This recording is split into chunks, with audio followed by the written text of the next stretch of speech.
Good evening, everybody, and welcome to Carving It Up Live right here on Twitter, as well as the Carving It Up YouTube channel and the Grid Network YouTube channel. As always, I am Bryson Carver. Great to have you in on this Wednesday hump day. Y'all remember that? Remember that commercial with the camel? It was a Geico who had the commercial with the camel back in the day. Mike. That's what I feel like today. I got big time energy. We got some NFL talk. We got some NBA talk. We got some Team USA Olympics, which start on Friday, opening ceremony. So I'm going to talk about LeBron James. And I didn't get that deep into it on Monday's show. I wanted to kind of focus on him being the flag bearer for Team USA. His dominance on Team USA, arguably the most stacked roster that the men's team has ever put out to the Olympics since the 1992 Dream Team, maybe better than the 92 Dream Team. Let's see what they do against much stiffer competition. He might be the best player. And in doing so, is making the Lakers look worse by the day. It's not like they need his help to do so, but it's not exactly shining the greatest light in the Lakers front office. Jeannie Buss and Rob Pelinka in particular. That in about 15 minutes. Also, Steph Curry, my guy, big-time Warriors fan, sitting right here in this chair. And Steph just made a comment to the media that is scaring me a little bit. And it was my number one fear for Steph Curry headed to the Olympics. And the Warriors have an opportunity, and they have a small window to be able to kind of right the ship and make sure Steph is not at least considering greener pastures, if you will, because as much as I like the Warriors offseason moves, they are not a contender unless they add another star. That in about 30 minutes. Top 10 athletes of the 21st century thus far through the first. We're basically a quarter into the 21st century. ESPN put out a list ranking the top 100 athletes. We're not going to do 100, but it's Bryson's best 10 athletes of the 21st century. Definitely stay tuned for that. You're going to want to definitely see what my list looks like there. At the end of today's show, Paul George is on his podcast talking about how the Clippers, he always felt like he was playing for the B team, if you will, in Los Angeles, which, he probably always felt that way, but now is the only time that he can actually come out and say it because he's not going to say it as a member of the Clippers. But, reaction to that at the end of today's show. But first, so normally on Wednesdays, I do Carving Up the Context in the middle of the show, but because of the fact that Carving Up the Context happens to tie in with our lead segment, we're going to lead the show. So, without further ado, as the head coach of the Colorado Buffaloes, Mr. Primetime Deion Sanders says, give me my theme music.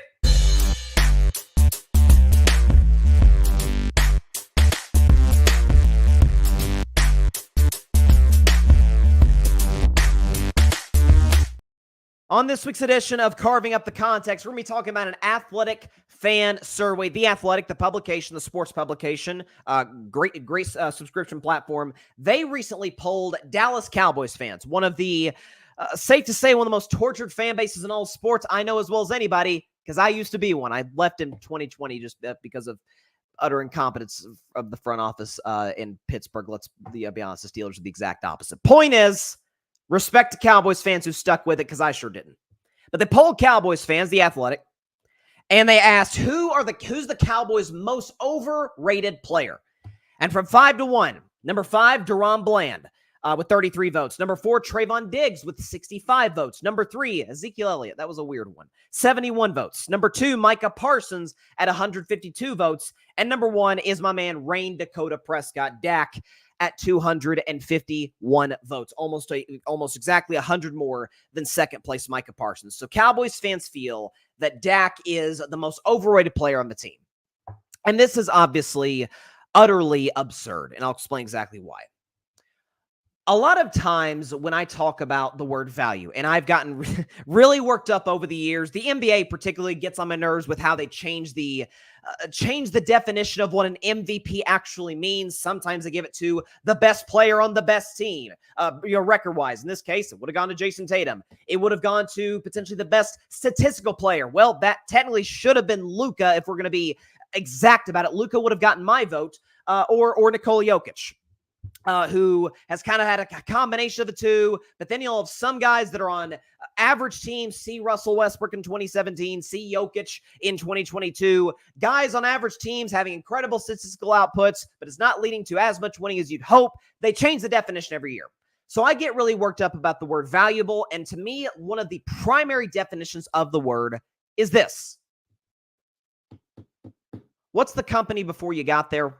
What's the company after? Well, we can't say what the Cowboys are after Dak left, although knock on wood for Dak's sake that he is a Pittsburgh Steeler in 2025. I'm crossing my fingers on that. But right now, that is not the case. He is a Cowboy for at least this year, and hopefully for his sake, he hits free agency because he's going to get paid regardless, Dak. Do not take the money Dallas is offering. You can get that anywhere else on the market that needs a quarterback. What were the Dallas Cowboys before Dak Prescott got there? I'm not going to bore you with the long list of quarterbacks that the Cowboys tried and failed on, be it veterans, be it retreads, be it failed draft picks like Quincy Carter, among others. I'm not going to bore you with that. I've done that in the past. What I will look at is this. Let's look at a 5-year sample size between 2011 and 2015 prior to Dak Prescott getting drafted by the Dallas Cowboys. What do the numbers say for Dallas in that span? 40 wins, 40 losses, 1 playoff appearance, 1 playoff win. And you say, Bryson, well, timeout.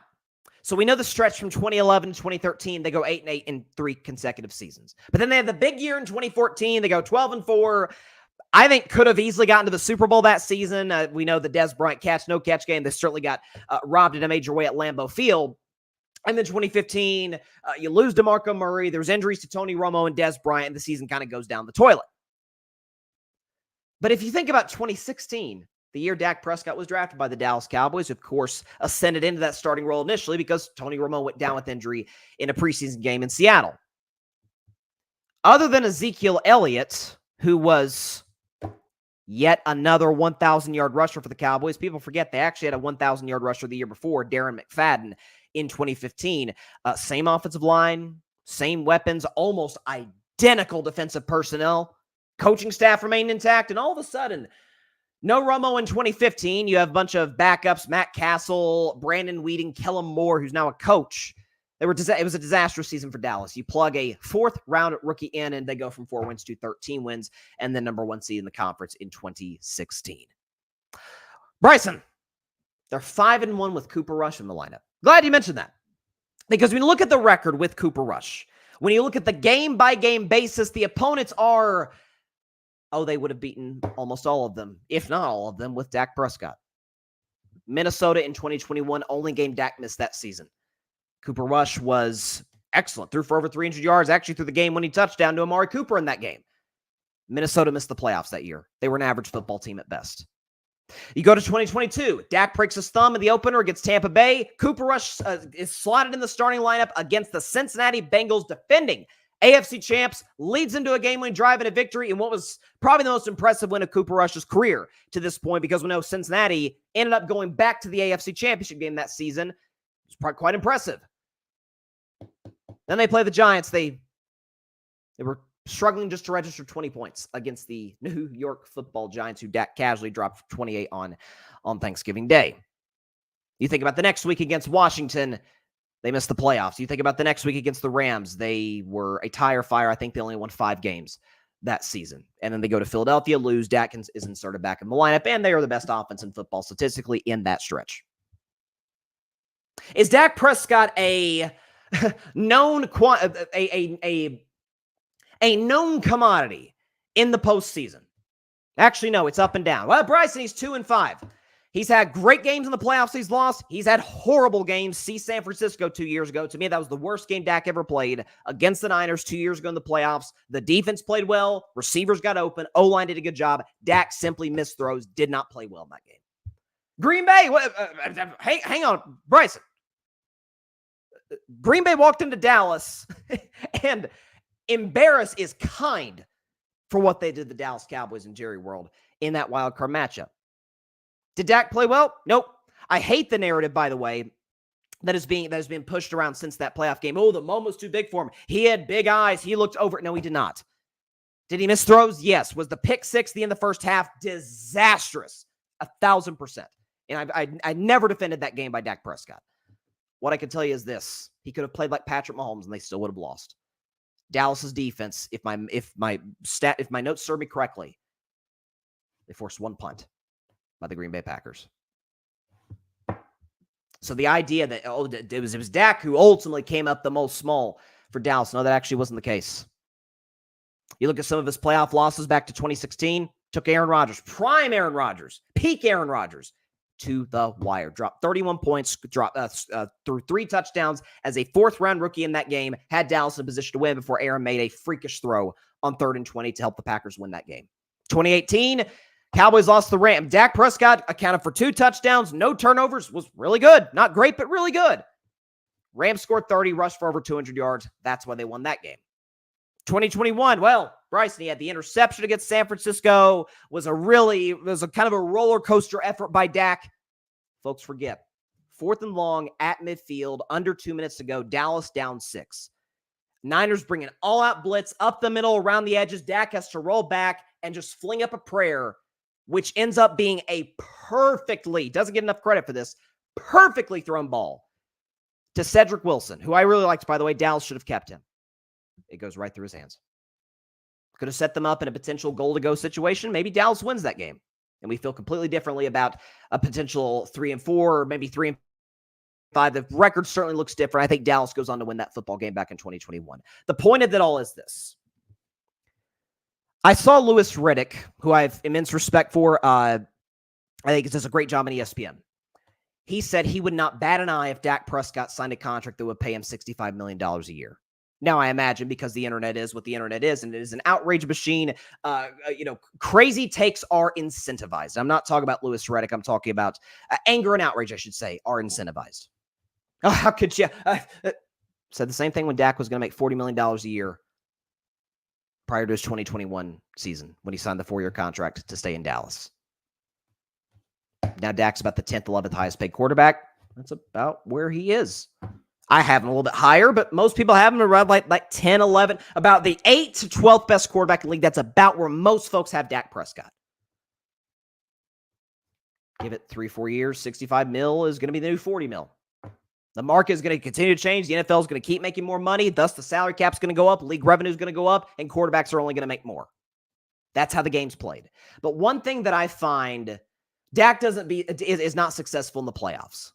Here's one thing that I find really confusing about the narratives around these particular players. Because again, we talk about everybody's trying to be Mahomes. The media wants to convince me that Josh Allen is on the same stratosphere as Mahomes. Allen is still awesome. He is still comfortably a top 5 quarterback in the NFL. He's not Mahomes. No one's near Mahomes. Even Burrow, who I love, I think he's the 2nd best quarterback in the league. Lamar Jackson is universally regarded, 2-time league MVP, universally regarded top 5, top 6 quarterback. I've got him as high as number 3. Can we show Lamar Jackson and Dak Prescott's playoff stats? All stats provided by our friends at StatMuse. All graphics provided by my man Alfred Parsard Jr. Dak's better across the board than Lamar in the playoffs. Again, record, Lamar 2-4, Dak 2-5, tomato. Dak, 60 more pass yards per game. Dak, 9 more touchdowns than Lamar Jackson. 2 fewer turnovers in 1 more game than Lamar Jackson. 8% better in terms of completion percentage and 16 points higher in terms of pass rate. But what I hear from most, aside from the Lamar Jackson critics, is a transformative talent. Like, you can win a Super Bowl with this guy. Like, I mean, he is. By the way, it should be noted, and I think Lamar's better than Dak, for the record.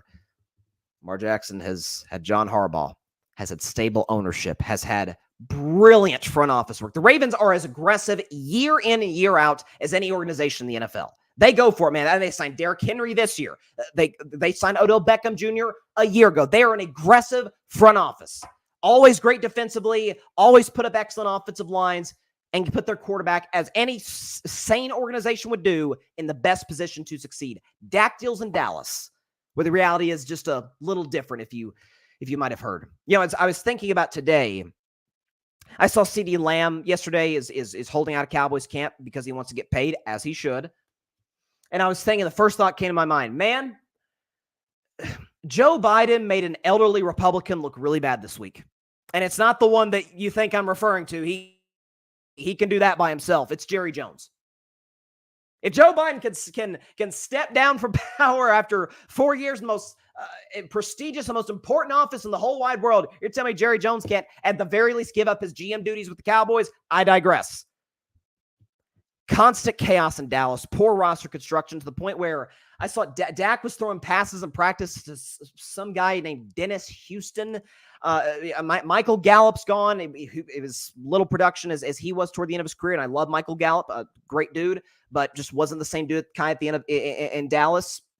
You have Dak throwing to guys who we've never even heard of in practice with CeeDee Lamb out of the lineup. We have a running game. The Cowboys have a running game with Rico Dowdle and Ezekiel Elliott running the charge. We have a Cowboys defense that is fresh off a 48-point game, which they gave up to the Green Bay Packers. We have a Micah Parsons, who was second most overrated Cowboy in this list, but I saw another poll talking about the first guy Cowboys fans would want to pay. And Micah was either first or second on that list. Yes, Micah Parsons, who in 3 playoff games has 1 sack and routinely disappears at the end of seasons. Yet I'm convinced, or not convinced, I am lectured on he's better than TJ Watt. He's better than Nick Bosa, who I've seen be successful in the postseason. I don't know. Just listen, be careful what you wish for.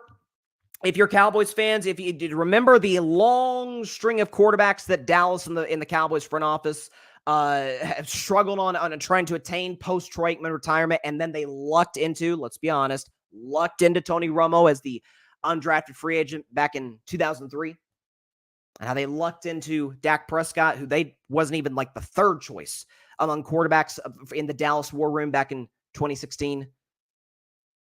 I don't know. Careful what you wish for, Dallas. Could be a lot worse. The fact of the matter is, the way that organization is run, it is not set up for quarterbacks or coaches. And I've been critical of McCarthy, but it is not set up for quarterbacks and coaches to have long-term playoff success. Roster construction, constant drama around the team, and an operation that is not about winning football games first. They've shown us that for almost 3 decades straight. It's not about it. The Cowboys put football on the back burner the day they fired Jimmy Johnson. Because at that point, there's a great saying. I don't know who coined this phrase, but John Lynch of the 49ers has it outside of his inside of his office. Is something along the lines of, you can accomplish, there's no limit on the things you can accomplish when no one cares who gets the credit. Jerry at the end, and with Jimmy, cared a lot who got the credit, and it tore down a dynasty that could have been the Patriots before the Patriots. That's where we're at in Dallas. And that is why on this week's edition of Carving Up the Context, you can call Dak overrated, but recent history would tell you it's the best the Cowboys have been post-dynasty is with Dak, even more so than Romo, and gosh darn sure than everybody else that they've had before Dak other than Romo.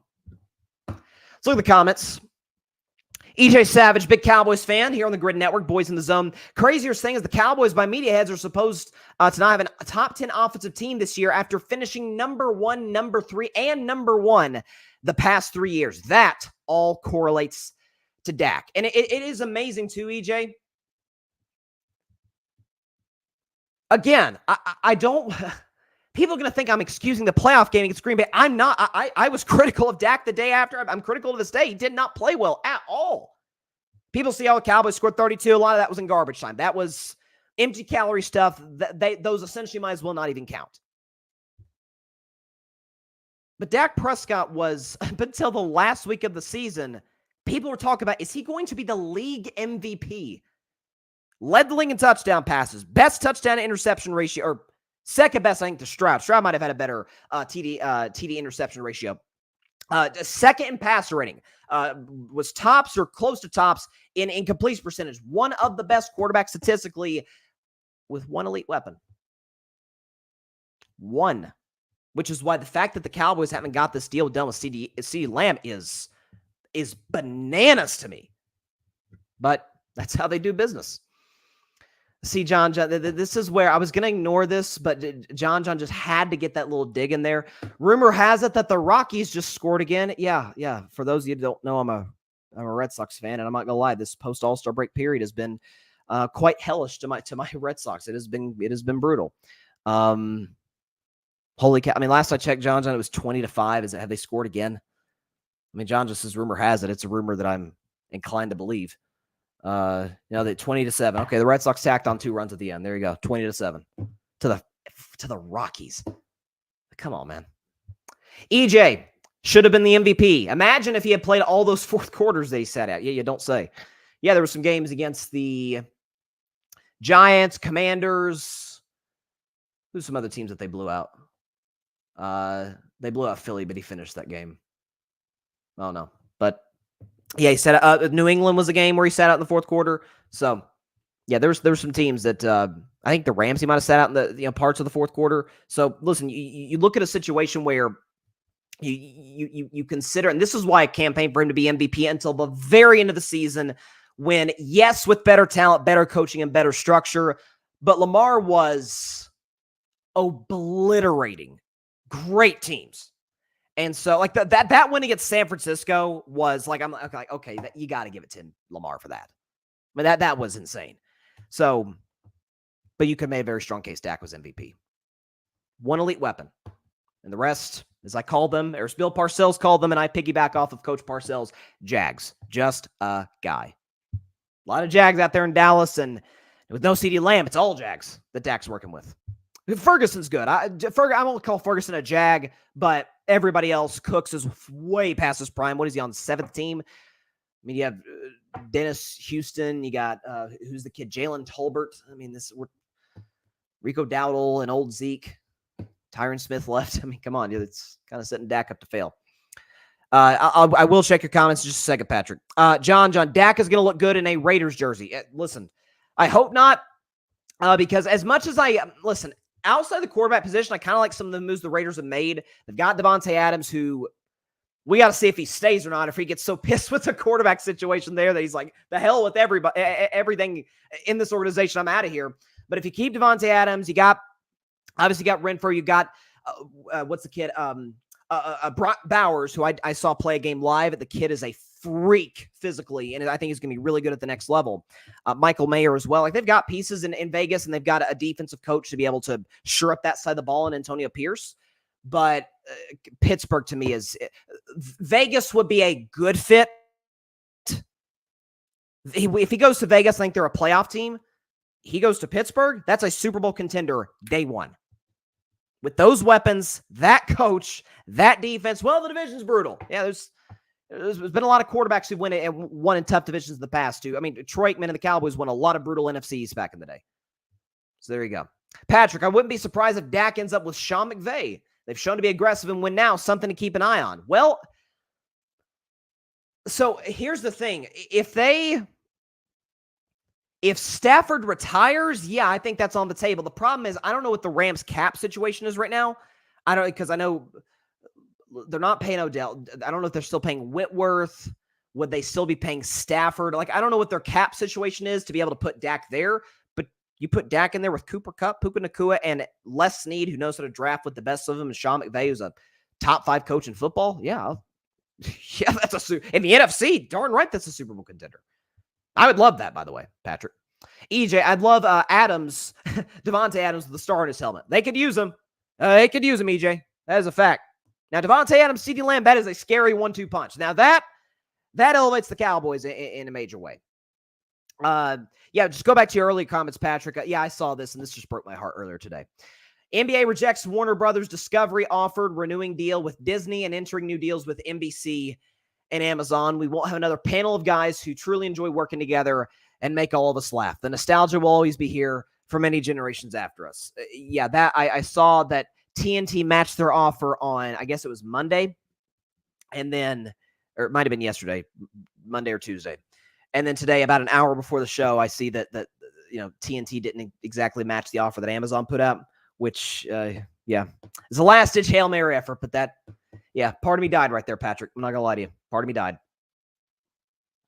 But, as they say, it's cliche, but don't cry because it's over. Smile because it happened. We got the greatest sports show. We got to witness the greatest sports show in the history of the world.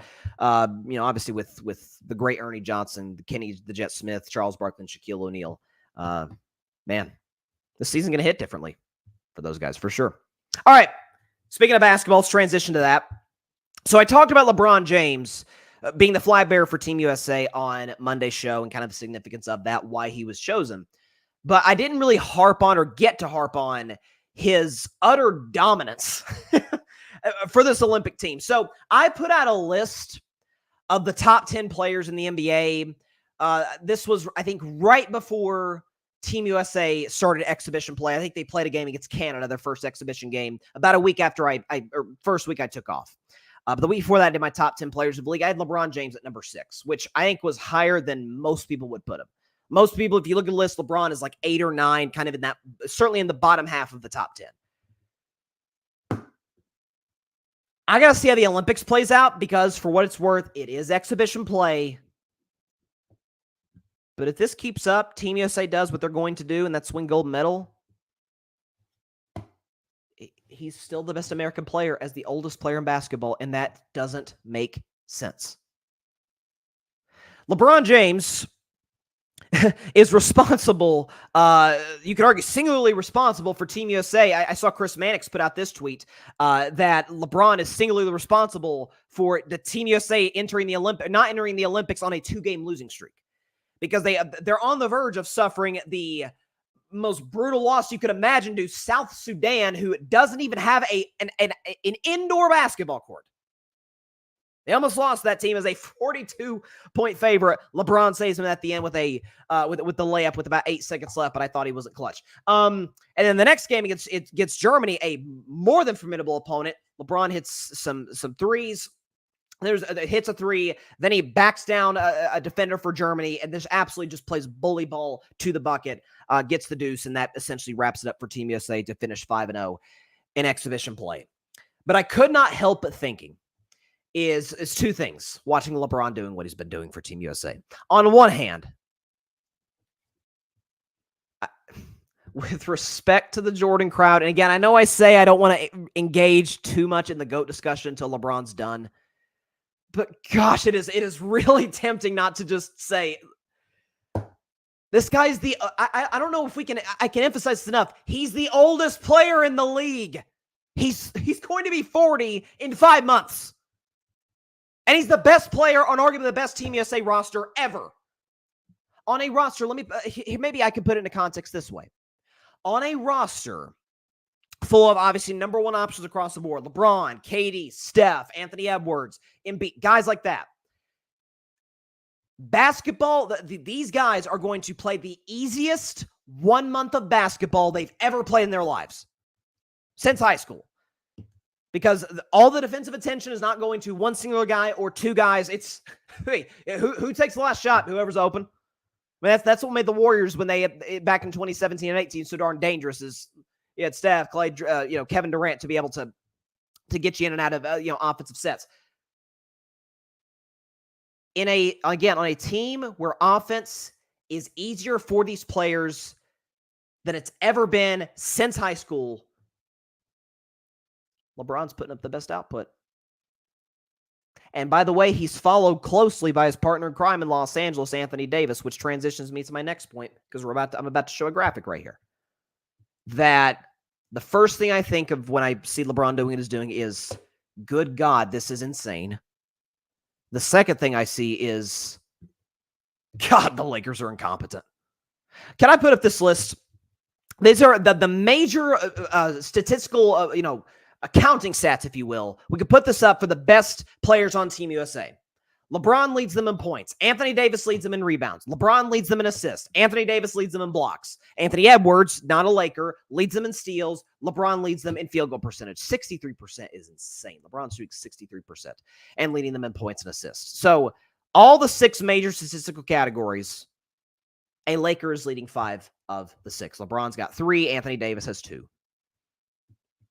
And in the last 2 years, and we'll look at the macro, but the last 2 years, LeBron and Anthony Davis have been healthy basically throughout. Yeah, LeBron will have a knick-knack injury, same with Anthony Davis, but they'll have a couple load management games here or there. By and large, they're healthy, they're available. They qualify for All-NBA. They're ready to go. 7 seed in 2023. Yes, they make the run to the conference finals, but they get swept by the eventual champion Nuggets. And then this year, 7 seed this season against a Denver Nuggets team that I saw KCP, Kentavious Caldwell-Pope, today on my social media. He was on Draymond Green's podcast. And he said, man, we were gassed. Lakers should have won that series. So he openly admits it. The Lakers looks like they might have actually been the better team. Maybe in that regard, I was a little bit wrong when I predicted Nuggets in 5. I was right in the result, but for the wrong reasons. We could look at the Lakers with LeBron James, because I hear all the time, oh my goodness, the LeBron haters out there, they're absolutely insufferable. Man, LeBron's running things in LA. I mean, they just have a hard cap on how far they can go. LeBron's running the show. First of all, no, he's not. Secondly, I bet the Lakers wish that he was. Because if LeBron was running things, Westbrook happens. Yep, and Ty Lue also happens. Ty Lue becomes the head coach in 2019 if LeBron had a say in it. So let's keep that in perspective. Let's also keep in perspective that prior to LeBron joining the Lakers in 2018, between Kobe Bryant's Achilles tear at the end of the 2013 season, between that and LeBron arriving, record-wise, if my notes serve me correctly, the Lakers were the worst team in the league. The purple and gold, worst team in basketball prior to LeBron's arrival. And even when he has arrived, it has been a roller coaster. It's Six Flags. 6 seasons, 6 flags. That's what we're going to call it.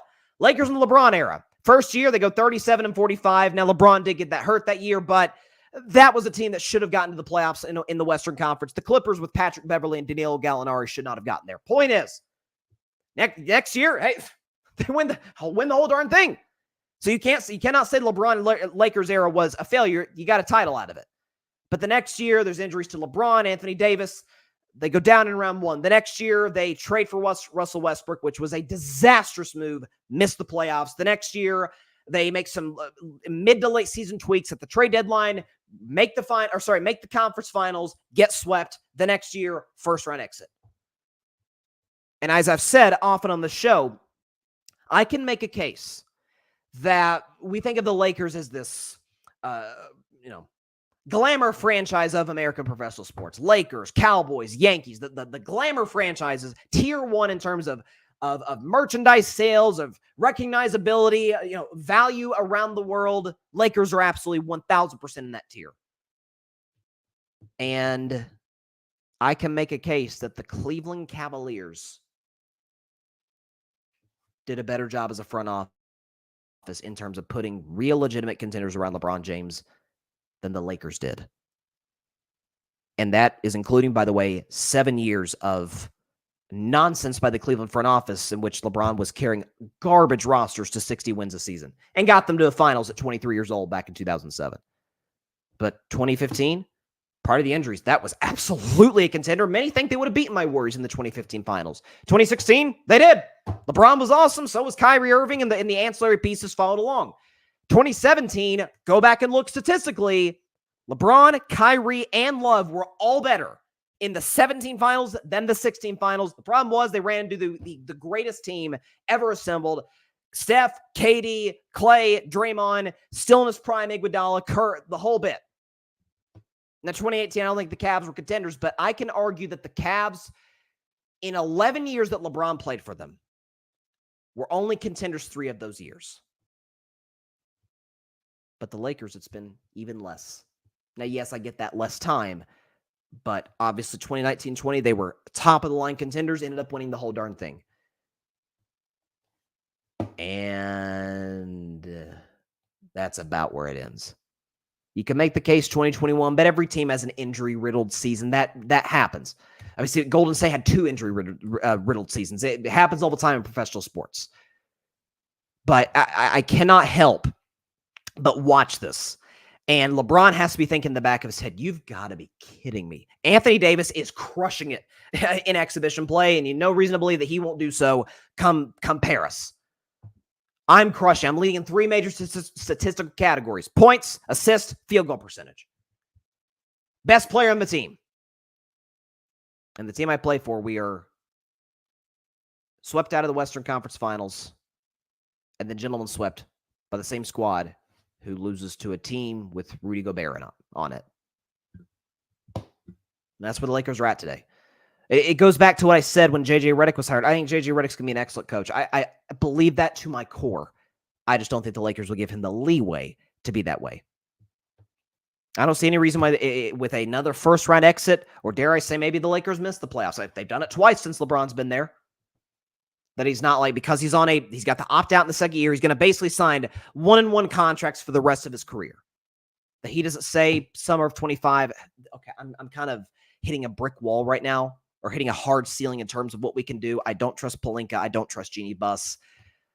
Let me go to a team. Let me go to Miami. Let me go to Philadelphia. Probably won't have the cap space, but let me go to a squad, a roster, a true top of the line contender with smart people in the front office that can put legitimate pieces around me and let me get at least one more championship before I retire. Because as I've said often, what's the point of LeBron playing at this point? He's got the money. He's got the accomplishments, all-time leading scorer. He's got the longevity. He doesn't have to prove to us that his body can sustain years and years of elite NBA play. He's in it to win it at this point. Not that that hasn't always been the number one goal, but at this point, it feels like it's kind of the only goal. He's going to play with the Sun. Great. He'll have checked that off the list. Bronny will do just fine on his own next year with the Lakers developmental squad. So I just think it is this Olympics looks bad in the Lakers front office. I mean, it looks really bad. We could talk about their inactivity during free agency, basically pulling a Dallas Cowboys in that stretch. But my gosh, it has been a brutal, to the first round loss to Denver to now, it has been a brutal 3-month stretch for the Lakers. And I'll tell you this, it's not going to get any better anytime soon. Now, normally, like I said, this part of the show, I would transition into carving up the context, but I already led with carving up the context. Let's transition to another all-time great who's getting up there in age, who's on Team USA, Steph Curry. So Steph was talking about the Warriors, talking about the future. Potentially, does he want to stay there long-term? Whatever the case may be. And Steph made a very interesting, telling, and I'm not going to lie to you, concerning quote. This is via Anscape, okay? Steph Curry, this is Steph Curry and if he'll play his entire career with the Golden State Warriors.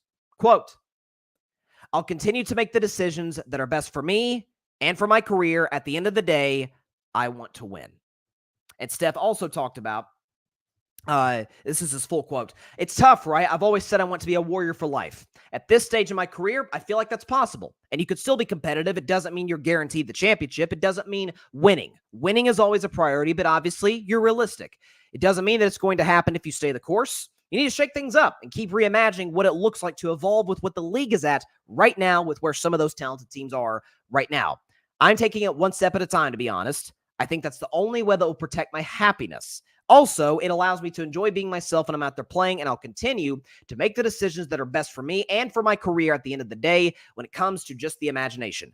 I want to win. Let's put it this way. It's a long-winded way of saying that if it's a situation where you're a bottom feeder and it's just because you want to stay there, I'd have a hard time with that. But I don't think that's going to be the reality. So the last, end quote, the last part of that quote gives me a little bit of comfort as a Warriors fan, although I don't think comfort needs to be the feeling that the Warriors front office needs to have right now. Aggressiveness would be more appropriate. But Steph in that quote basically says, I'm not going to be blindly loyal just because it's the Warriors.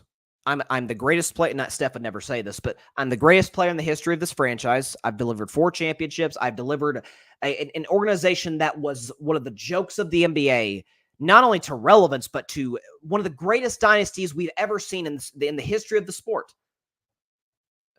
Y'all kind of owe me now, is essentially what Steph is. Steph's a nice guy in the nicest way possible, trying to say, like, I've done my part, and I'm going to do what protects, as Steph says in that quote, my happiness. I don't think this quote is directly connected to him playing for Team USA and getting to play with the best American players out there. What I will say is the fact that I said after the Warriors season ended, when they lost that playing game to Sacramento, that the Olympics scared me a little bit for Steph as a Warriors fan. And the reason I say that is for the same reasons that I bet the Beijing Olympics back in 2008 probably scared the Cavs when LeBron was there. Because LeBron, again, 5 years in, he got into the finals. He was an MVP. Well, actually, I don't know if he's an MVP yet, but he was Mr. Cavalier. Like, I love Cleveland. I'm hometown kid, Akron, Ohio, all of that. Oh, dang, that's Dwayne Wade. That's Chris Paul. That's Kobe Bryant. That's Carmelo Anthony. This is a good roster. Man, this is what it's like to play with great players. It's a lot easier than playing with Mo Williams and Anderson Varejao. This is fun. 2 years later, he goes to Miami and wins championships and gets to play for a well-run organization who puts together a tremendous roster, championship contending roster those 4 years. It scares me a little bit with Steph because 2 years from now, Steph himself will be a free agent. Now, could he ask for a trade before that? Could he ask for the trade in the summer of 2025? Maybe. And that's what scares me and should scare the Golden State Warriors. Because the fact of the matter is this. If you look at since the 2019 season, the Warriors have somewhat of a similar track record to the Lakers. Now, I think it's for very different reasons. I think the Warriors, unlike the Lakers, who are just cannot put a great roster together to save their lives, the Warriors have felt like, could we upgrade? Yeah. Could we make some moves? Sure. But hey, this team won 3 championships. This team shocked the world, not myself, but the world by winning in 2022. If it ain't broke, don't fix it. That was their mindset. Now, they ended up being flawed because in 2023, it was a season that was up and down. The Draymond Jordan Poole incident, we know what happened there. Steph drops 50 to help them get to the second round, and then they end up losing to a Lakers squad that was simply better than them. And then this past year, the Draymond suspension, the Warriors still somehow win 46 games, which was actually better than they were the year before. But the West was stacked, which meant that they got the 10 seed and got blown out of the building in Sacramento. And that was the end of the Splash Brothers plus Draymond trio. Steph Curry's 36 years old. It feels hard to believe. I as a guy who have always said Steph Curry is who made me fall in love with the game of basketball. Way back in 2013, watching that playoff run when he was, competing against the Denver Nuggets. He's 36. He's still objectively awesome. His down year last year, he averaged 26 a game, led the league by 3. It led the league in threes by a mile, and casually just went ahead and won Clutch Player of the Year. So, he's still pretty good. But Father Time is undefeated, as we know, and I think Steph could age similarly to LeBron. Not as great as LeBron, because LeBron, I think, is the greatest player ever. With respect to Steph, he'll never be in that discussion. But the Warriors, who were valued at $375 million prior to Steph joining, I think the number is now like $8 billion, something like that. I think they're the second most valuable sports franchise on planet Earth to, obviously, the Dallas Cowboys. They don't do that without Steph Curry. Draymond Green is still excellent. We saw his absence. If you don't think Draymond Green's still valuable to the Warriors, just look at last season. When he's not there, they don't win. When Draymond Green played / didn't get ejected, the Warriors' record or win percentage would have put them 5th in the West. And who happened to be 5th in the West that year? The team that got to the finals out of the West, the Dallas Mavericks. I'm not saying the Warriors would have gotten to the finals. A lot better chance if Draymond doesn't get suspended twice. Draymond's still excellent. You added some pieces. Buddy Hield. I love the addition of Buddy Hield. Kyle Anderson. DeAnthony Melton. Nice pickups. You got some good young players who you may have to move for Lauri Markkanen from the Utah Jazz. Now, there's conflicting reports that the Jazz really like Podziemski, but are asking for Kuminga in a deal to go on with Moses Moody and a host of draft picks to get Lauri Markkanen. Again, if I'm the Warriors, I want to hold on to one of those two, Brandon Podziemski, Jonathan Kuminga. Now, I think Podziemski is a better fit for what the Warriors are trying to do, but I think Kuminga is absolutely going to be the better player long-term. The question is he going to be some semblance of that player while Steph is still great? If you don't think he can be, you make the move for Markkanen and you include him in a deal for Lauri Markkanen. This is a guy who's a 20-point per game guy, easily double threat at any given night. Gives you interior presence on both ends of the floor, is a stretch 5, could space the floor out, and just take some of the offensive heat off of Steph Curry. Makes Draymond Green's job easier, spaces the floor for Buddy Hield, for other shooters that you've got there. It works for everybody there in Golden State. And so, again, seeing Steph Curry's quote, it's kind of put up or shut up time. I think the Warriors have about a 10-month window at the earliest this summer. What's left of it prior to training camp starting in September. So we got about a month and a half, 2-month runway for the Warriors. At the earliest, this summer, at the latest, the very start of 2025 free agency.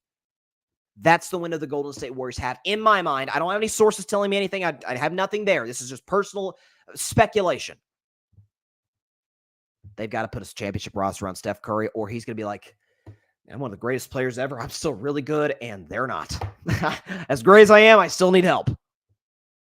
Now, I have faith in Mike Dunleavy Jr., given some of the moves that he has made this offseason, that he can do that. Frankly, I think the Chris Paul move was made to kind of shore up chemistry issues, and to a degree it did. He just didn't account for Clay's in a contract year and is really in his head. Again, Draymond is still a hothead, and Draymond, you're my guy. I love you, my man, but you have got to stop getting thrown out of critical games for really dumb things. So, listen, again, I said coming into this offseason, this was one of the most important offseasons, if not the most important offseason in Golden State Warriors history, certainly in the Steph Curry era. But, man, I'm telling you, this is, if they don't take advantage of this window, I think Steph leaves. I really do.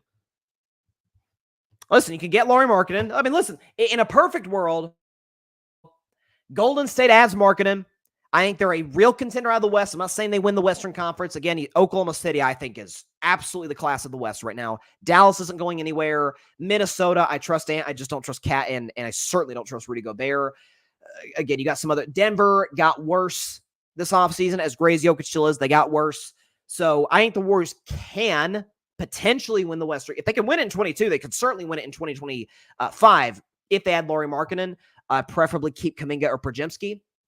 But you go on a playoff run, and then maybe Draymond Green takes a pay cut for his good buddy LeBron James, who comes to Golden State. It's within the realm of possibility in a perfect world.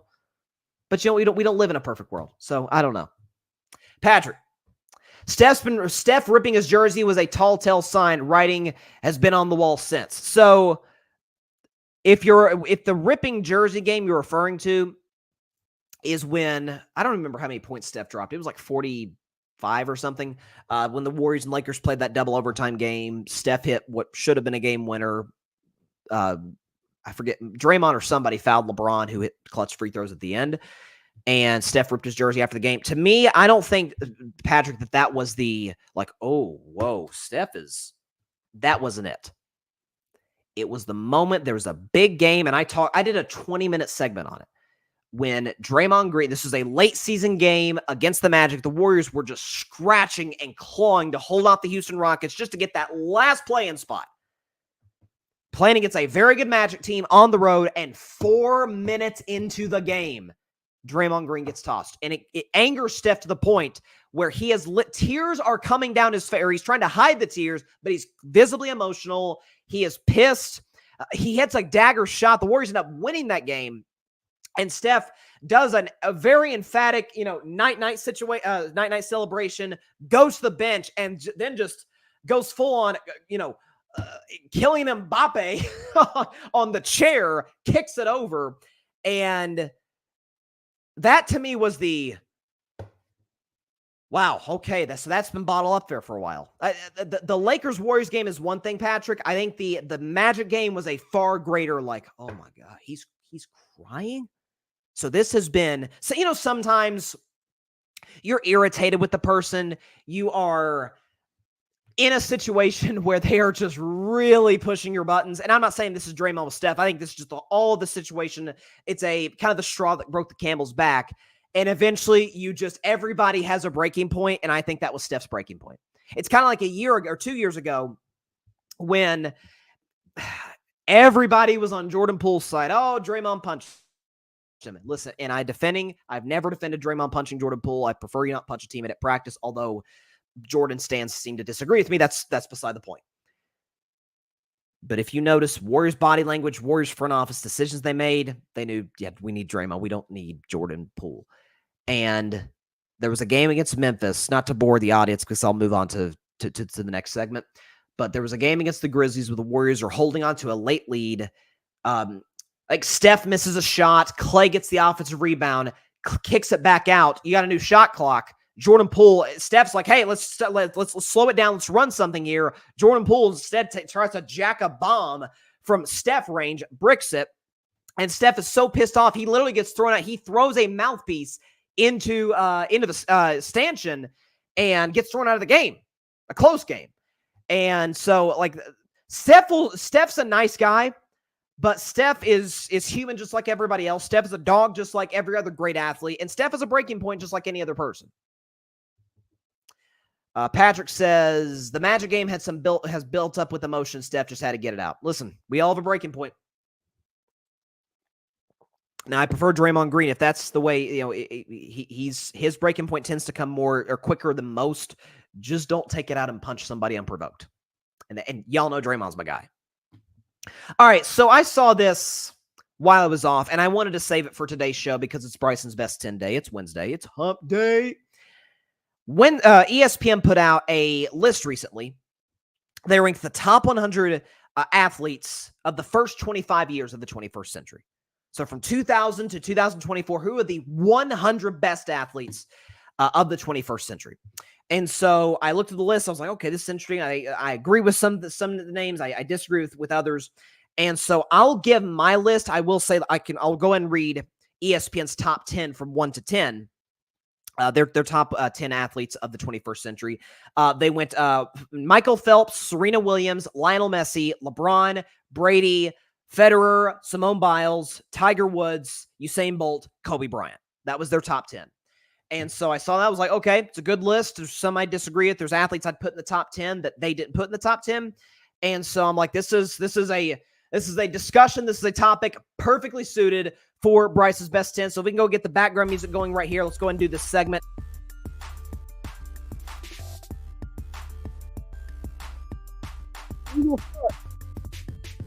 Greatest athlete in the history, or should I say the history, the 10th best athlete in the 21st century is a guy I just talked about, Steph Curry. Steph Curry is the 10th best athlete of the 21st century, and here's why. So again, I'm going to read out the accomplishments of these individuals as I go one by one in this list. But Steph Curry on the NBA 75 greatest players team, 4-time champion, finals MVP in 2022, 10-time All-Star, 9-time All-NBA, All-Star Game MVP in 2022, 2-time scoring champion, and the career leader in three-pointers made. Listen, we hear all the time, he changed the game. I try to expand that to he changed the way the game is played, coached, and analyzed. Players play it differently. Coaches coach it differently. We view the game differently. We analyze the game differently. The impact on that cannot be understated or overstated. Steph, again, took an organization in Golden State. Yes, they added Bob Myers and Steve Kerr and Jerry West. The late, great Jerry West was a part of that Warriors front office for a time. But Steph was the foundational piece in an organization that was one of the jokes of the NBA for the better part of 3.5, 4 decades. He turns it into a champion within 6 years of joining. If it ends up turning them into one of the great dynasties by winning 4 titles, hopefully and counting, with the Golden State Warriors. Greatest shooter ever, no question about it. I think easily one of the 10 best players in the history of the NBA. Steph Curry, the 10th best athlete of the 21st century. At number 9, it is Tiger Woods. In my mind, the greatest golfer of all time. Tiger Woods, the 9th greatest athlete of the 21st century, and here's why. So, again, his accomplishments.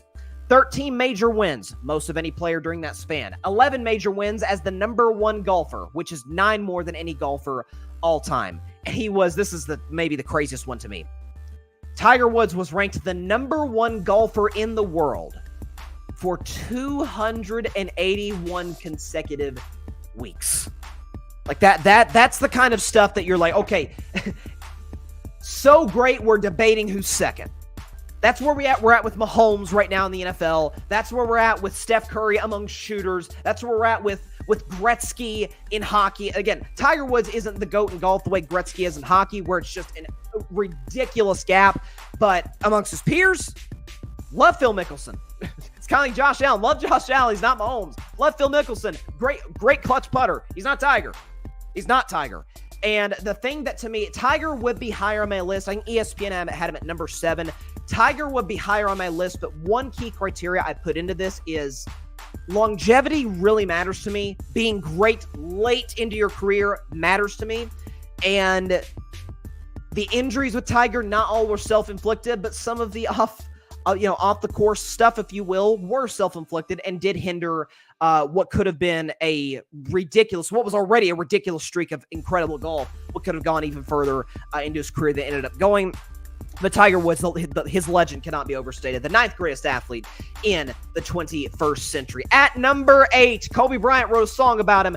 Lil Wayne wrote a song about him. Kobe Bean Bryant. Kobe Bryant, the 8th greatest athlete in the 21st century, and here's why. So Kobe was on the 75th all-time team in the NBA, Hall of Famer, 5-time NBA champion, 2-time Finals MVP, 2008 League MVP, 18-time All-Star, 15-time All-NBA selection, 12-team All-Defense, 4-time All-Star Game MVP. I personally think Kobe Bryant is on the Mount Rushmore of basketball. I have him as the 4th greatest player ever, behind LeBron, Jordan, and Kareem.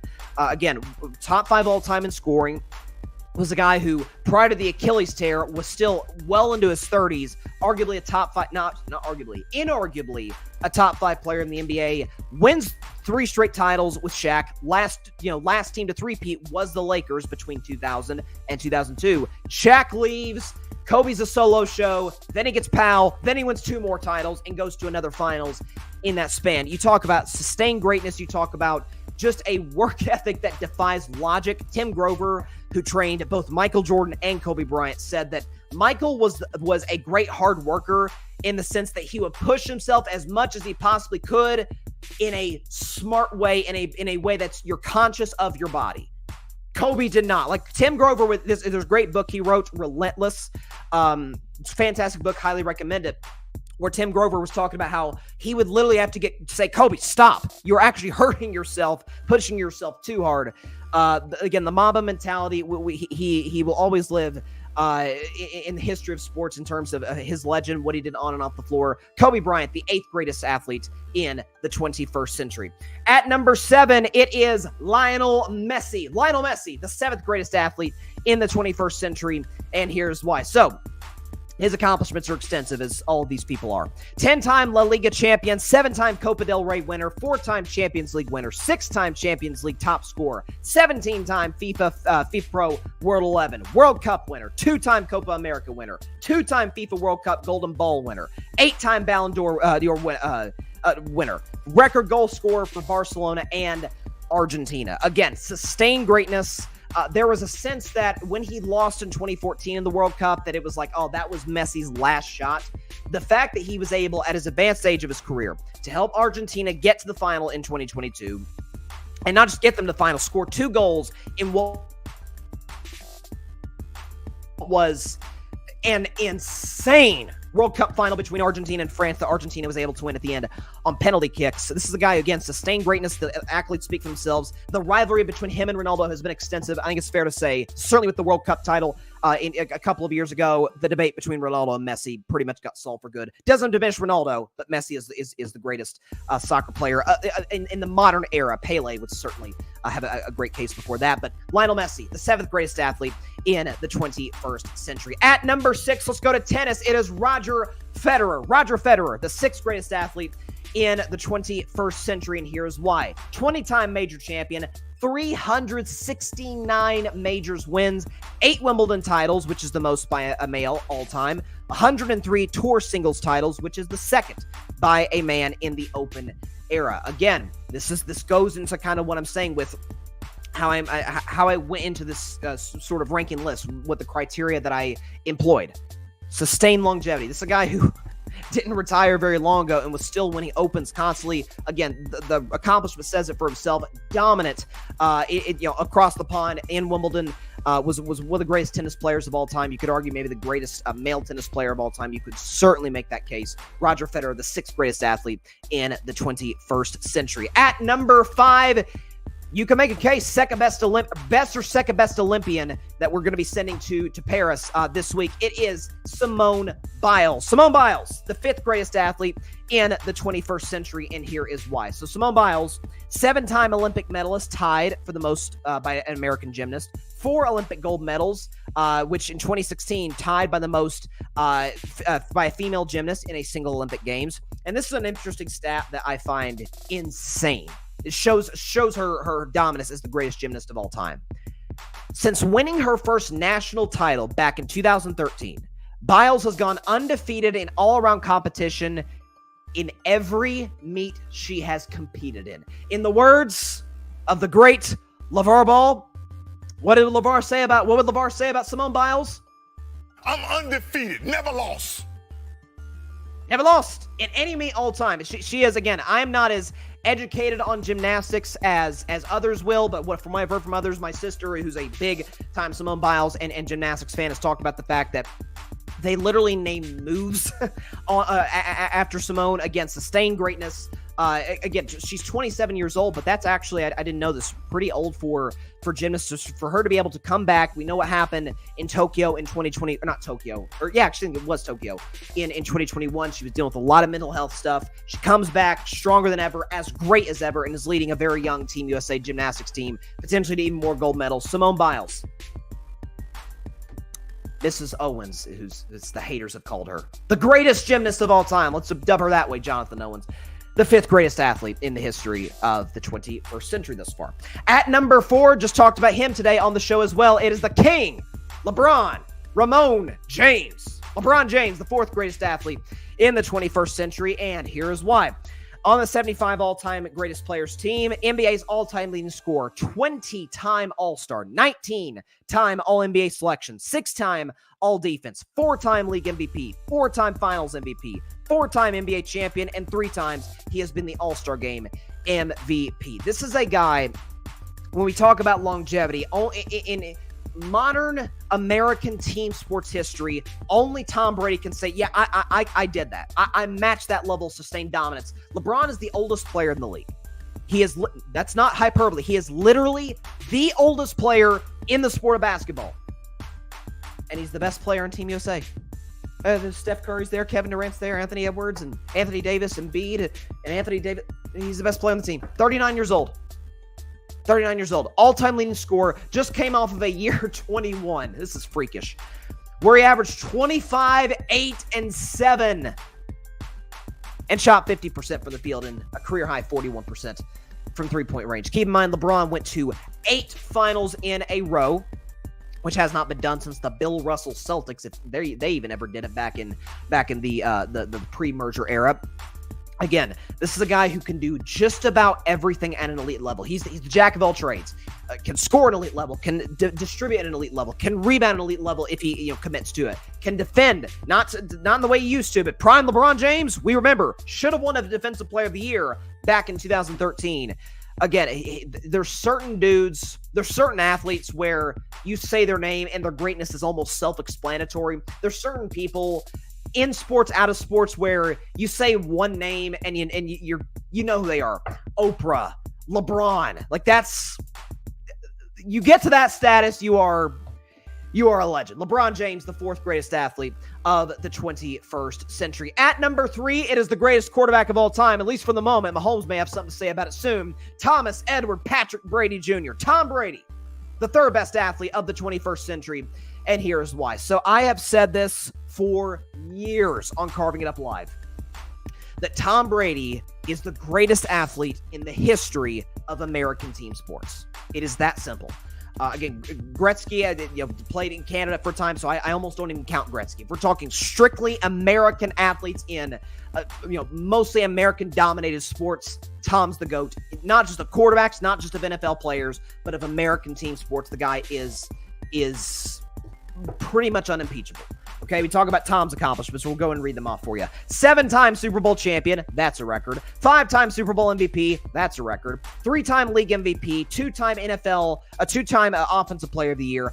15-time Pro Bowler. 3-time first-team All-Pro. And he's got the NFL record for passing yards and passing touchdowns. Again, talked about LeBron's longevity. Brady at age, again, let's talk. We know what Tom has done over the course of his career. Let's talk about his 40s, though. Age 40, wins MVP, gets the Patriots to the Super Bowl. Age 41, wins the Super Bowl. Age 42, for a bad Patriots roster, wins 12 games in the division. The next year, at age 43, in a pandemic year in Tampa, wins the whole gosh darn Super Bowl. Beats the Kansas City Chiefs in order to do so. The next year, age 44, almost won league MVP. Personally, I think he should have that season. And his last year, when he wasn't the Tom Brady of old, led the league in completions. So he was still maybe not elite, but midway through his 40s, as close to the age of 50 as 40. So probably a top 10 quarterback in the NFL. A guy is, again, has as unimpeachable of a record as you could possibly imagine.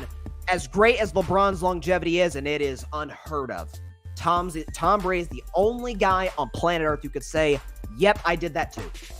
I was able to be still great at the very end of my career.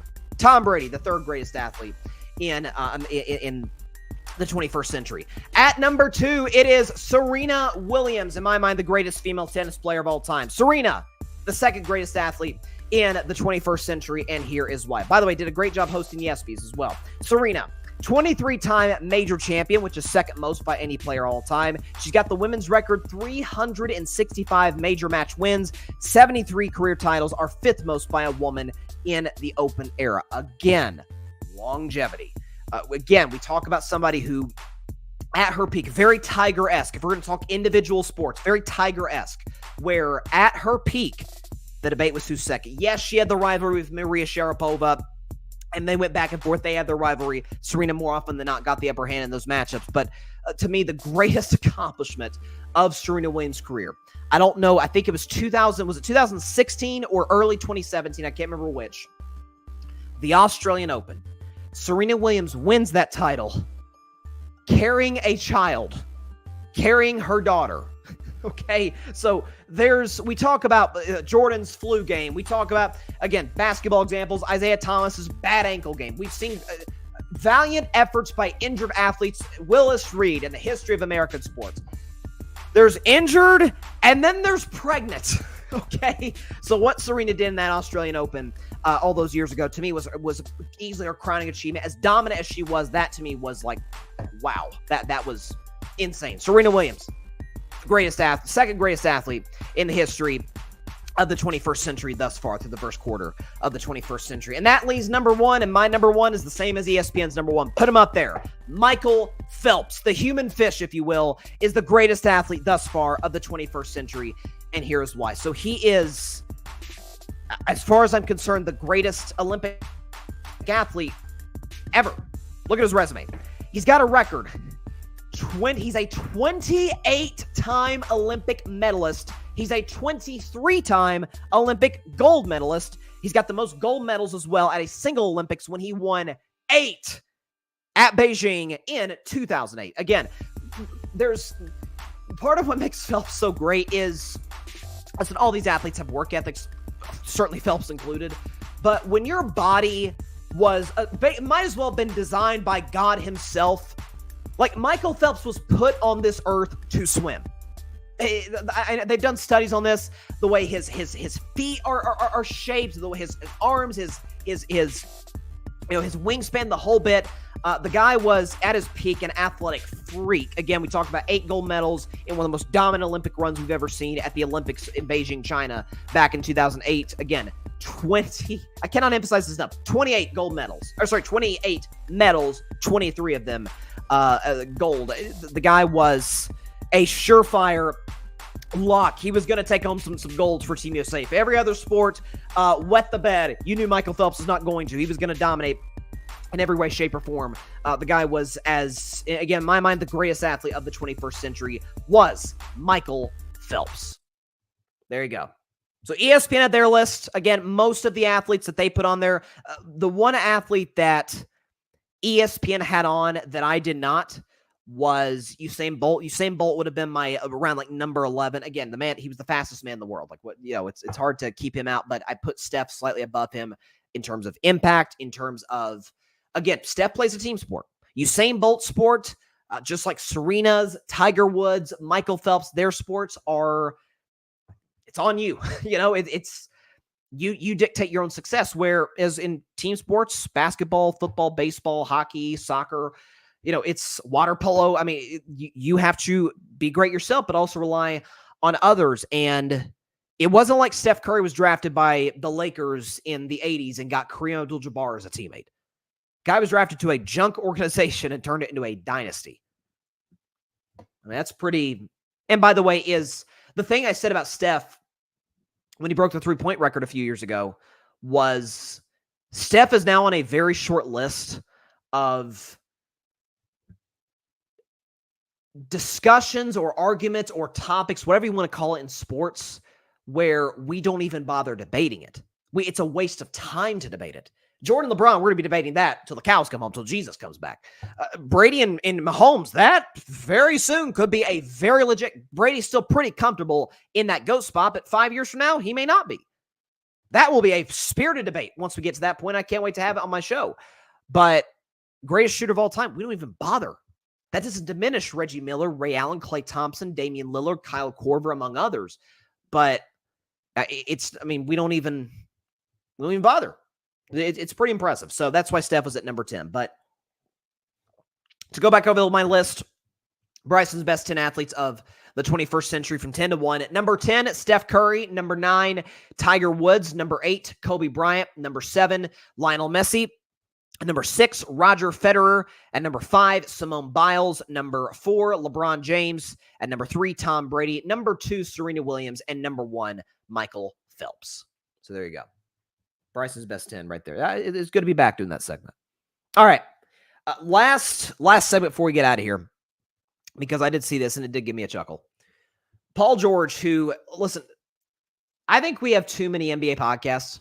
Like, I'm not as people like, oh, you need to focus on playing. Like, my thing has always been, people are like, oh, the time you're devoting to the podcast is the time you could be devoting to basketball. You're acting like these basketball players and these athletes, that's literally all they do is either play, practice, work out. They have time with their families. They have off days here and there. Like, they've got free time, not that much free time, but they've got enough free time in their hands to pick up a mic and do a 1-hour show. But there's some NBA like the Knicks are a really cool story, and I think a legit contender in the East. And I'm a huge Jalen Brunson fan, but the Jalen Brunson Josh Hart podcast is it ain't great. The Pat Bev podcast is objectively terrible. I love Draymond Green's podcast. Some don't, some do. It's divisive, just like the player himself. I would make a case that now that JJ Redick's coaching the Lakers, Paul George may very well have the best basketball podcast out there. Like the Paul George podcast is excellent. He like when he's done playing, he should go into media. If he wants to, he should go into media. Like, he's really good. Because again, a lot of what bothers me because I think that we could see two sides of the spectrum. You got some of the media that are too hard on athletes, that aren't objective about athletes in a harsh way. But then you have athletes that are kind of pander to other athletes in a way that doesn't feel terribly authentic.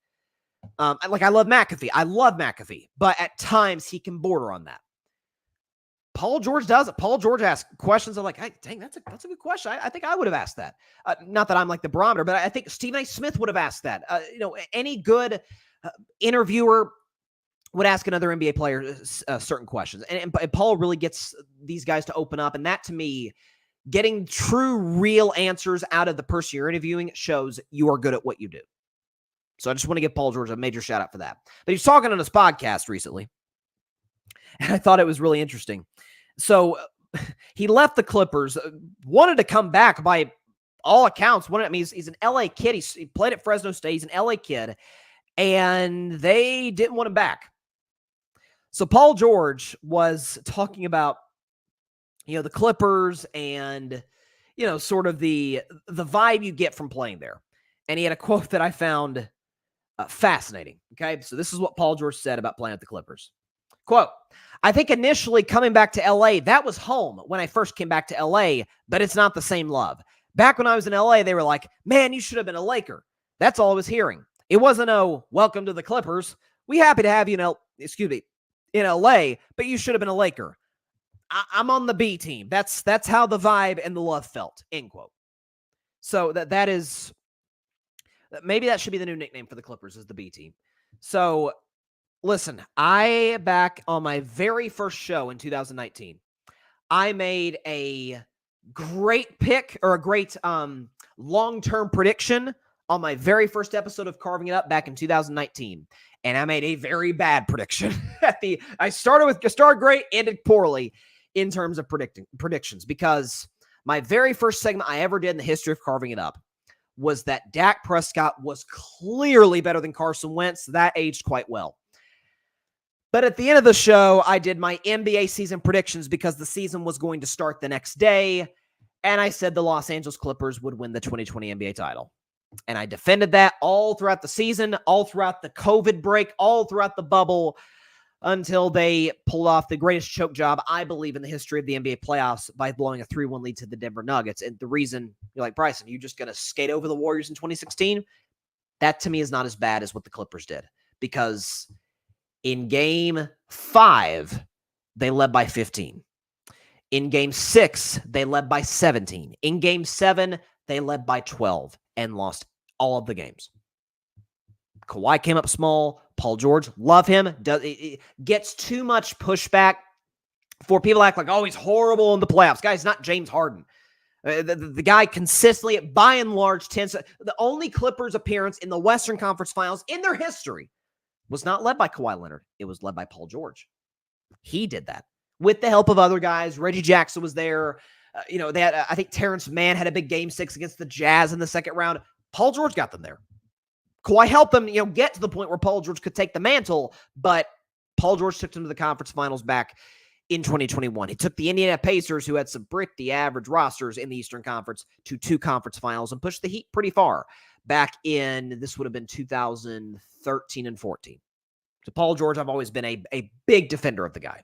And I think he's going to be a really good fit in Philadelphia. To me, it comes down to Joel Embiid and whether he can be able to get past the second round in the postseason. But that is, the Clippers back in 2019, they had me fooled for a year. Fool me once, shame on you. Fool me twice, shame on me.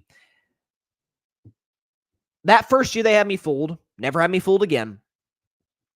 But they build it as the Clippers are going to take over LA. It is going to be a Clipper town. Kawhi Leonard famously did that New Balance commercials, which, bro, Nike, Under Armour, Adidas, like that's where Jordan, that's where it's at, man. New Balance. Anyways, he's got the crown chain around his neck. It's like, oh, shots at LeBron. Interesting. Of course, LeBron goes on to win the title. The Clippers blow through and lead in the second round. And Kawhi never gets that far in the playoffs ever again. And so the vibe of the Clippers was to take over LA. And instead, I would argue now, they're not the joke they were when Donald Sterling was there, when they were just utterly incompetent. I said that about the Lakers and Jeannie Buss, Rob Pelinka. They're not even the same galaxies as what the Clippers were with Donald Sterling. It was bad. Real bad. But for Steve Ballmer, who I respect a lot as a business guy, is one of the richest owners in professional sports, Microsoft, Bill Gates, the whole bit. But he went into this past season after making the Harden trade, which was, I said that you could go back and look the second that trade went down, this will cripple the Clippers. Any shot they had to make one last run, they ended their shot by trading for James Harden and trading the assets that they traded for Harden. He had a decision. I've got 3 guys. I can only pay 2 of them. Steve Ballmer had that decision. Lawrence Frank had that decision. Kawhi, PG, Harden. I got to pay 2 of these guys to at least stay relevant, or best case, at least try and stay in championship contention. The Clippers extend Kawhi midseason, sign Harden in free agency, let Paul George walk. And it gets worse than that, folks. Not only did they let Paul George walk for nothing, but in the NBA today, even if his guy is a free agent and he's going to leave, you can orchestrate a sign and trade. The Golden State Warriors did that with Klay Thompson. They got some pieces back from the Dallas Mavericks. The Warriors called the Clippers. This is well-sourced. I mean, I was nowhere near the first to report this. Draymond Green himself has said it. Paul George himself has said it. The Warriors called the Clippers, wanted to get Paul George in the sign and trade. And the Clippers were never open to any deal for Paul George because we didn't want to trade him to the rival Warriors. And so you lose him for nothing. Now you're stuck. You're in a beautiful new arena. I will give them that. That arena is pretty awesome looking. Too bad they won't be hosting that many relevant basketball games in the near future. But you have a star in Kawhi Leonard, who we know is physically unreliable. And you have a star in James Harden. I'm not even sure he's that much of a star anymore. who is the most infamous playoff choker. And I think that choke is the most overused word, I think, in the American sports dictionary. But Harden fits that mold and then some. I mean, I won't even go over the list today. I don't feel like bashing the guy, but that's where they're at. Paul George, the most reliable of that group, the most durable of that group, the best playoff performer recently in that group. That's the guy they let walk for nothing. When they had an opportunity to get some pieces, maybe to get a Jonathan Kuminga, a Brandon Podziemski, good, solid young players you can maybe build around for the future. Pride and ego got in their way, and as the good book says, pride goeth before a fall. And that is where the Clippers are at today, and that is why, in the words of Paul George, they the B team. So there you go. I hear the toilets are nice in the arena, though. Patrick, I knew Patrick was going to come out firing here. This is his MO with the Clippers. The Flippers have always been the B team. Since when did they become the A squad? The comedy writes itself. It was the biggest disaster, and how the national media went on record and picked the Clippers. Okay, in fairness, I was one of those people, Patrick. One year. Oh, how revisionist history makes it round. Love it. When will Lawrence Frank be held accountable? Great question. Flippers will always be the Flippers, and that, folks, is all you need to know. The fan base is too and few. I've always joked, Patrick, and to the audience, that the Clippers have about 13 fans, kind of like the same as the LA Chargers. Like the Chargers always get outnumbered. People talk about how the Cowboys fans take over LA. Everybody takes over LA. Steelers fans take over LA. Every fan base, Kansas City fans take over LA when the Chargers are playing home games. Heck, the Rams played a game where the Bills took over. And Bills Mafia, we know how passionate they are, but went from Buffalo to Los Angeles. Dang, that's not a great look for Rams fans. But yeah, I remember our friend Barry Grant Jr. made a joke. He said, "Have you ever seen somebody wearing a Clippers hat?" And literally, I was at Disney World last year, and we were in line to like check into the park, and I saw it was Magic Kingdom or something, and I saw a guy, and he had his hat turned backwards, and it was a Clippers hat. It's like, okay, there's one. By the way, speaking of Clippers, the logo sucks now. I don't say the logo beforehand with the red, blue, and black and white color scheme. I actually think it was pretty good. The logo wasn't bad. What the heck is the new one now? It looks like it's just going some ship or something. I'm like, ugh. The logo sucks. the roster is average at best, and you just at this point, I can honestly call Paul George the last couple of years, he was their best player, and they let him walk for nothing. That's the Clippers. All right. Fun show today. I enjoyed that. Defended Dak Prescott. That is what I'm here for. Me and EJ, man, we are simpatico on that one, man. Shout out to EJ, Boys in the Zone podcast. Check him out in the Grid. Patrick Brown writing some great articles as well for the Grid Network. But listen, come hell or high water, I'm going to defend that guy because I think he's the most over-criticized player in the National Football League for multiple reasons. But defended Dak, calling the Warriors to add talent around Steph. The LeBron and AD, LeBron in particular, making the Lakers look worse by the day. Again, we make fun of the Clippers, and the Lakers they're not that much better. Top 10 athletes of the 21st century. That was fun. And then getting to make fun of the Clippers. It was a fun show. Fun late July show.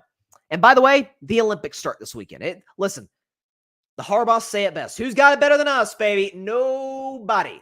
And with that, that is all the time we have for today's show. Appreciate everybody stopping by as always. Be sure to catch Carving It Up live on Friday at 6 p.m. Eastern, 3 p.m. Pacific time right here on Twitter, as well as the Carving It Up YouTube channel and the Grid Network YouTube channel. Of course, be sure to like, share, comment, and please take 2 seconds out of your day. Hit that big red subscribe button down there. Helps the channel grow exponentially. We are on the road, hopefully, to try and get to the path to 5,000 subscribers. Might as well set that goal for the Super Bowl. So Super Bowl 59 in New Orleans, Louisiana. 5,000. Listen, if you don't shoot for the moon, why are you even playing the game? So let's get on the road. If you have not subscribed, hey, just takes a couple seconds. Hit that big red subscribe button down there, and boom. I sound like John Madden. Boom. You're part of the Carving It Up family. And it is a great community of people. So be sure to subscribe. If you have not subscribed, if you have subscribed rather, I cannot tell you how much I appreciate it. Y'all's love, y'all's support. It means the world to me. Please tell your friends about it, your family about it, everybody about Carving It Up. Just don't tell your sleeping cat because they may not take too kindly to. Do not wake up a sleeping cat. I left for work this morning, and Neelan was just sprawled out like a 16-year-old teenager on a Saturday morning. I mean, the guy, the little guy was just like, did not want to have any of it. But yeah, definitely to everybody, side of your cat, tell everybody you know about Carving It Up. And just as importantly, be sure to go subscribe to the Grid Network. That is GRYD, the Grid Podcast Network, right here on YouTube, as well as any and everywhere you get your favorite podcasts, be it Apple Podcasts, Spotify, iHeartRadio, any and everywhere you get your favorite podcasts. You can find us at the Grid Network, where we dare to be different. Check us out. Audio platforms, YouTube. Patrick Brown writes some great articles for the website. Check that out as well. Gridnetwork.com. We definitely got some big time stuff brewing over the course, especially as we get closer to football season. I'm very, very excited to see where this network continues to go and to progress. All right, I'll see y'all on Friday. Please be sure to stay safe out there. Please be sure to take care of your physical as well as your mental health. And please, please, please be sure to contact your local state representatives and senators to demand change for gun violence in America. Doesn't matter where you lean, right, left, center.